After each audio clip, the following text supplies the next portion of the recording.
오늘도 안심주심 기도회로 예배 자리 가운데 나오신 여러분 모두를 환영하고 축복합니다. 오늘이 추석인데요.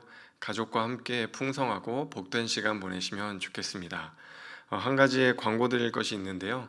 다음 주 월요일 날 새벽 예배에는 오늘처럼 현장에서 예배 드리지는 않고요. 온라인으로 가정에서 예배 드리시면 좋겠습니다.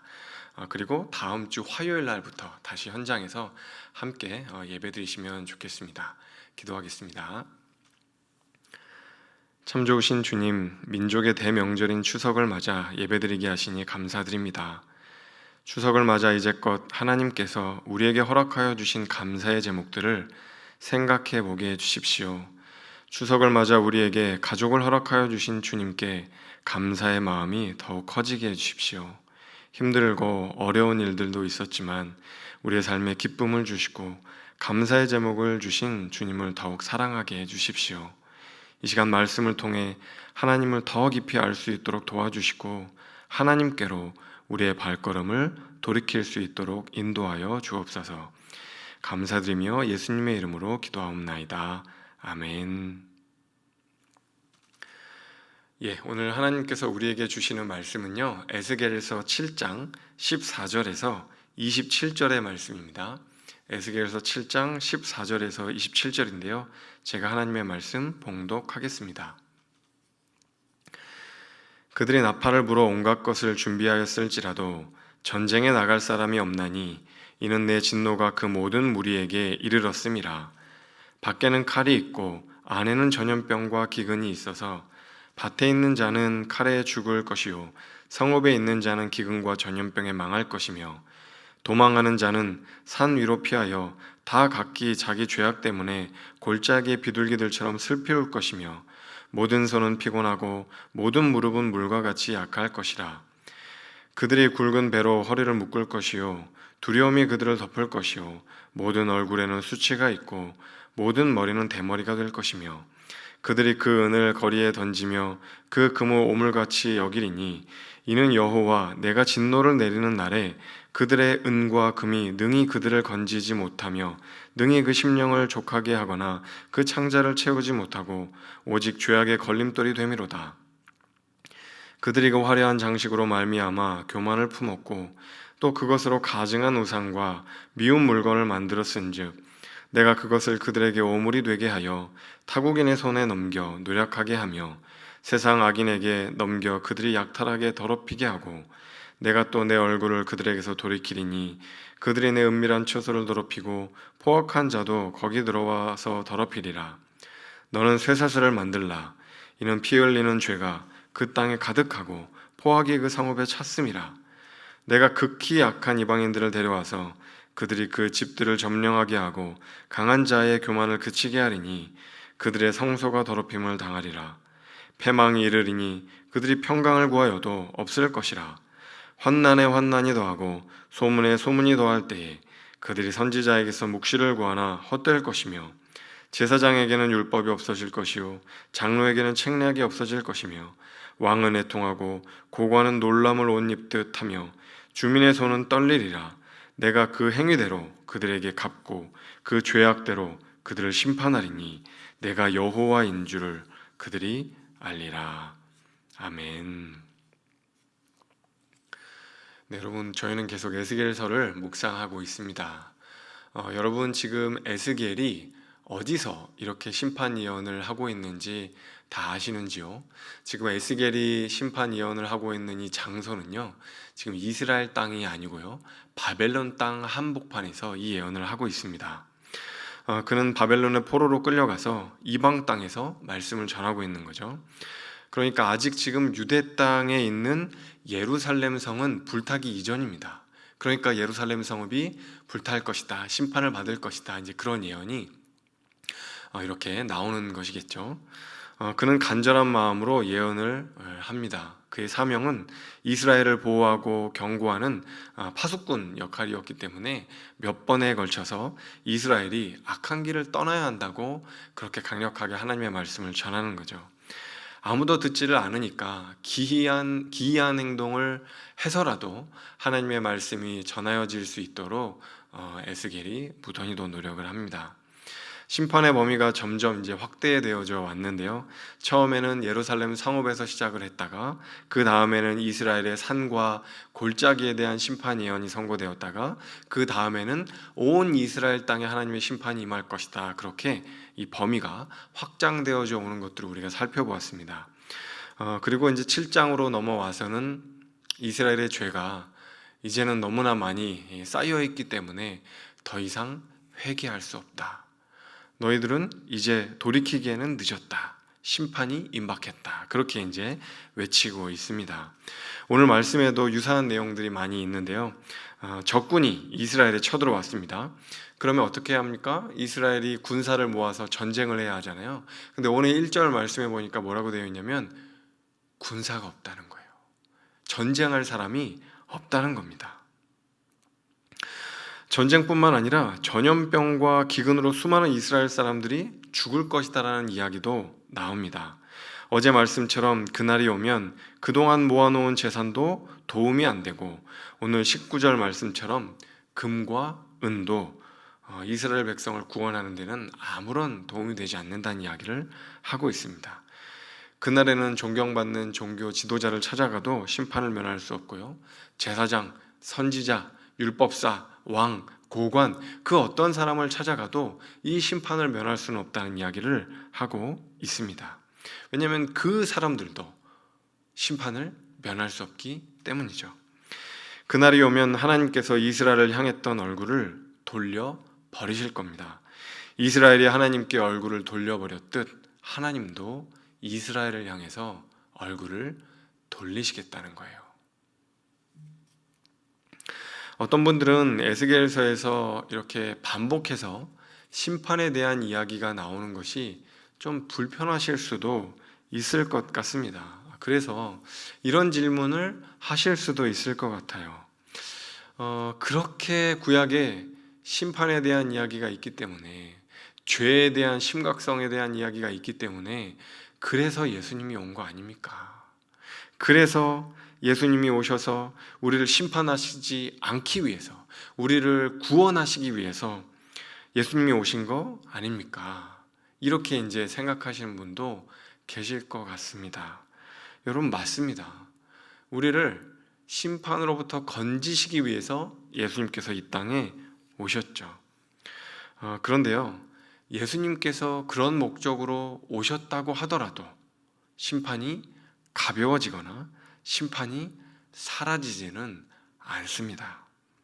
신약으로 가면 하나님의 심판이 없어지거나 약해진다고 생각하시는 분들이 계신데요. 하나님의 진노가 약해진다고 생각하시는 분이 계신데요. 여러분 꼭 그렇지는 않습니다. 예수님은 겉으로만 거룩하고 실제로 불의한 삶을 살아가는 바리새인들에게 이렇게 말씀을 하세요. 마태복음 12장 34절 36절인데요. 제가 한번 읽어보겠습니다. 독사의 자식들아, 너희는 악하니 어떻게 선한 말을 할 수 있느냐? 이는 마음에 가득한 것을 입으로 말함이라. 내가 너희에게 이르노니 사람이 무슨 무익한 말을 하든지 심판 날에 이에 대하여 신문을 받으리라. 심판 날에 이에 대하여 신문을 받으리라. 예수님은요, 위선적인 삶을 살아가는 이들에게 독사의 자식들이라고 따끔하게 일침을 합니다. 그리고 우리의 언행에 대해서 심판이 있을 거라고, 심판날에 신문이 있을 거라고 예수님 그렇게 말씀을 하세요. 심지어 예수님께서는 이런 말씀도 하십니다. 마태복음 23장 33절입니다. 뱀들아, 독사의 새끼들아, 너희가 어떻게 지옥의 판결을 피하겠느냐? 너희가 어떻게 지옥의 판결을 피하겠느냐? 여러분 참 말씀드리기도 그런 표현이죠. 독사의 새끼들아. 이런 표현도 그런데요. 지옥의 판결을 피할 수 없을 것이란 예수님의 말씀도 굉장히 낯섭니다. 예수님이 너희들은 지옥의 판결을 피할 수 없을 거야 라고 하는 표현도 좀 낯설게 느껴집니다. 심판은 구약에만 있는 것이지 신약으로 오면 예수님이 오셨으니까 더 이상 심판에 대해서 이야기하시지 않는다고 하는 그런 이야기가 별로 설득력이 없는 것이죠. 성경은 이렇게 하나님의 심판에 대해서 구약뿐만 아니라 신약에서도 예수님조차도 이야기를 하십니다. 그럼에도 불구하고 어떤 분들은 또 이렇게 이야기하실 수도 있을 것 같아요. 하나님의 진노는 예수님이 다 모두 짊어 안고 가셨으니까, 그러니까 이제 신약 시대를 살아가는 우리는 그 진노에 대해서 이야기할 것이 아니라 하나님의 사랑에 대해서, 복음에 대해서, 은혜에 대해서 이야기해야 한다고 말씀하시는 분도 계실 것 같아요. 저는 그렇게 말씀하시는 분들의 진심을 의심하지 않습니다. 그렇죠. 어떻게든 하나님의 사랑과 은혜를 전하기 위해서 애쓰시는 분일 수 있을 것 같습니다. 세상에서 가장 저급한 종교가 이런 어떤 공포심을 이용해서 포교 활동을 한다라고 이야기할 수도 있겠죠. 실제로 그런 종교가 있기도 하니까요. 저는 그분들의 마음을 충분히 이해합니다. 또 공감할 수 있을 것도 같습니다. 그런데요, 복음에 대해서, 또 하나님의 은혜에 대해서, 하나님의 사랑에 대해서, 구원에 대해서 어떤 성경보다도 잘 이야기하고 있는 성경인 로마서에서는 그럼 뭐라고 이야기하고 있을까요? 캐논인 캐논이다, 성경 중에 성경이다라고 이야기하는 로마서 말이죠. 로마서 1장 18절에서는 이렇게 이야기를 합니다.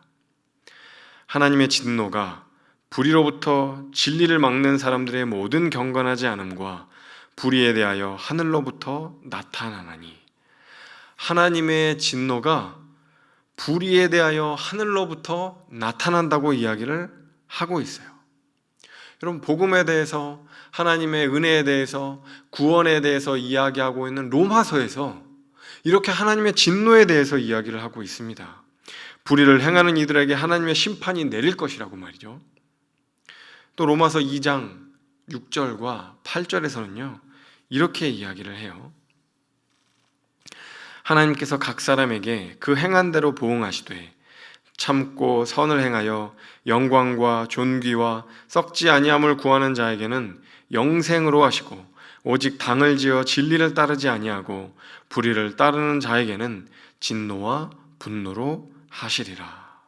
진리를 따르지 않고 불의를 따르지 않는 자에게는 진노와 분노로 하시리라. 여러분, 하나님께서 진노와 분노로 대하는 이들이 있다고 말씀을 하십니다. 여러분, 그러니까요, 예수님도 또 로마서도 이렇게 하나님의 진노에 대해서 이야기를 합니다. 하나님의 심판에 대해서 이야기를 하는 거예요. 그러니까 여러분, 구약 시대에만 하나님의 심판이 있고 신약 시대에는 하나님의 진노가 없다, 가볍다, 이렇게 하는 이야기들은 좀 맞지 않는 설명이라는 것을 우리가 좀 생각해 볼 필요가 있습니다. 지금도 우리의 눈에 보이지 않게 하나님의 심판과 진노는 여전히 이어지고 있습니다. 그러니 과연 하나님께서 세상을 통치하시는 것이 맞는가? 너무나 악한 현실을 보면서, 고통스러운 현실을 보면서 과연 하나님이 통치하시는 것이 맞는가? 이렇게 이제 회의감이 드시는 분들도 여전히 주님께서 이 세상을 통치하고 계시고 여전히 하나님의 진노와 의와 심판이 보이지 않는 상황 가운데 이루어지고 있다는 사실을 믿으시면 좋겠습니다. 아울러 이제 내 삶에는 더 이상 하나님의 사랑과 자비는 없는 것인가? 하나님은 나를 정말 심판하기만 하시는 것인가? 그런 삶의 자리에 계시는 분들이 계시다면 여전히 하나님께서 우리를 구원하시기를 원하고, 우리를 사랑하시기를 원하고, 우리에게 은혜 주시기를 원하는 하나님이시라는 걸 믿으실 수 있기를 바랍니다. 어떻게 그렇게 생각할 수 있느냐? 어떻게 그렇게 말씀하실 수 있느냐? 여러분, 하나님의 진노에 대해서 이야기하는 예수님이 우리를 사랑하시잖아요. 우리를 구원하기 위해서 십자가에 못 박혀 죽으셨잖아요. 그렇죠?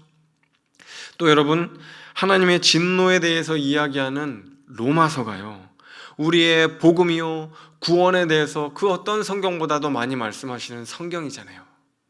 그러니까 예수님도 로마서도 하나님의 진노에 대해서 이야기하지만 또 한편으로는 우리의 구원에 대해서, 하나님의 은혜에 대해서, 하나님의 사랑에 대해서 이야기하고 있기 때문에 우리는 여전히 심판 중에도 우리에게 긍휼을 잃지 말아달라고 하나님께 기도하며 나아갈 수 있는 것이죠. 여러분, 민족의 대명절인 추석입니다. 여러분들 가운데 어떤 분들은 제사 때문에 힘들어하시는 분들이 있을 수도 있어요. 나는 제사를 드리지 않지만 우리 가족 중에 또한 우리 친지들 중에 제사를 드리는 분이 있기 때문에 그것으로 인해 힘드신 분이 있을 수 있습니다. 여러분, 그때 어떻게 하면 좋을까요?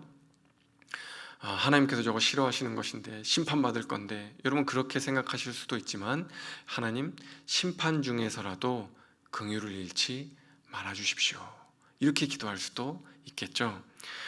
비록 지금은 하나님을 모르는 우리 가족이고 친지들이지만 주님, 훗날 하나님의 자비하심으로 우리 모두가 함께 모여서 예배 드릴 수 있는 그날이 올 수 있도록 하나님 도와주십시오. 그렇게 기도해 주시면 좋을 것 같습니다. 가족이나 친지들과 또 종교가 다르다고 혹은 다른 일들로 인해서 좀 갈등이 있다고 해도 주님께서 우리를 세상의 중심으로 삼으셨음을 기억하며 우리의 참다운 삶을 통해서 우리의 가족, 친지들이 구원에 이를 수 있도록 하나님 도와주십시오. 그렇게 기도하며 추석 명절을 보내실 수 있다면 참 좋을 것 같습니다. 심판하기도 하시고 구원하기도 하시는 우리 주님의 은혜와 섭리가 온 가족들 위에 임할 수 있기를 간절히 바랍니다. 기도하겠습니다. 참 좋으신 주님, 민족의 명절인 추석에 예배드릴 수 있도록 하시니 감사드립니다. 주님께서 이제껏 베풀어 주신 은혜에 감사를 드립니다. 추석을 맞아 그 하나님의 사랑과 은혜를 가족과 이웃들과 더 풍성히 나누게 하시고 그리스도의 향기를 전하는 시간이 될 수 있도록 도와주옵소서. 때로 우리가 하나님의 심판을 경험하고 있다면 죄의 자리를 속히 떠나게 하시고 하나님의 위엄과 준엄함 앞에 무릎 꿇고 순종하게 하여 주옵소서. 하지만 심판과 고통 중에라도 그 하나님께서 여전히 우리를 사랑하시는 하나님임을 기억합니다.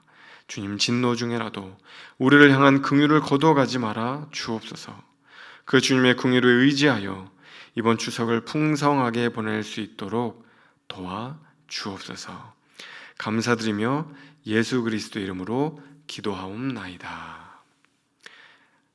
이제는 우리 주 예수 그리스도의 은혜와 아버지 하나님의 다함 없는 사랑과 성령 하나님의 동행하심이 죄와 악을 떠나 하나님께 순종하기로 결단한 모든 이들과 우리 주 예수 그리스도의 긍휼을 바라는 모든 이들 위에 이제로부터 영원까지 함께하여 주시기를 간절히 축원하옵나이다. 아멘. 이제 각자의 기도 제목과 그리고 또 온 가족의 기도 제목을 들고 하나님께 기도의 자리로 나아가도록 하겠습니다.